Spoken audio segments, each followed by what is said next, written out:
just does. Yeah. I mean, well, I've got my buddy here today with me, Chris Phillips. Okay, I've known him ever since I was young, and I mean, I was a boy, and I ain't sure if I grew up yet. Will we ever?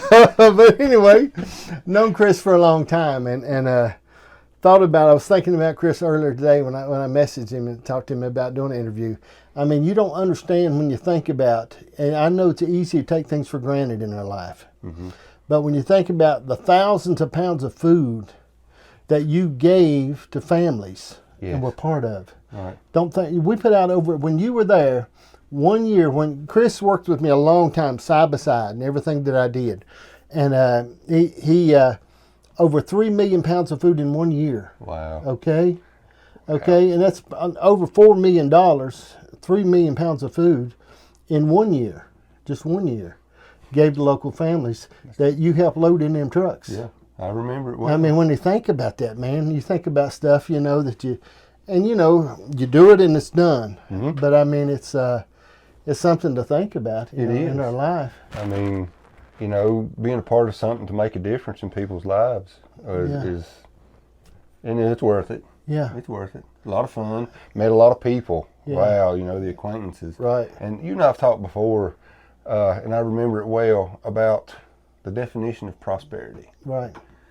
A lot of people's got it wrong. I believe it too. And one of the things that you and I talked about a lot was, the work. We could work as long as we wanted, as hard as we wanted. Yeah. And I guess it's the being able to have that choice. Right. Instead of getting up at a certain time.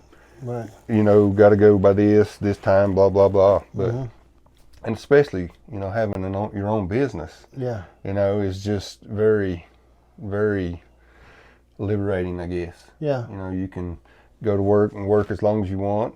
If you don't want to work that day, you can. Yeah. So, but and that's a lot of people don't have that, and they're bound by that American dream. Yeah. You want to call it that? Right.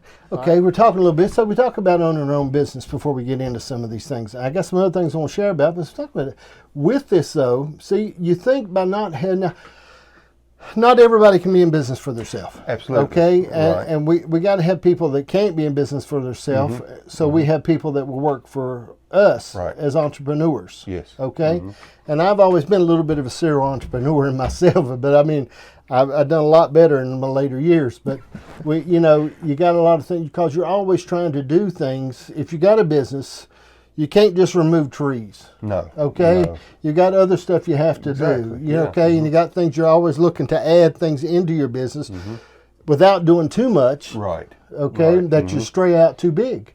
But when you think about you think when you work for somebody else you have security, but you don't. You don't. You really don't. Yeah. I mean, at the drop of a hat, they can get rid of you and replace you. I mean, you would like to think that you're important enough that they would. But they could go out of business. Well, they could go broke. They could make bad decisions. Ex-wives could take it all.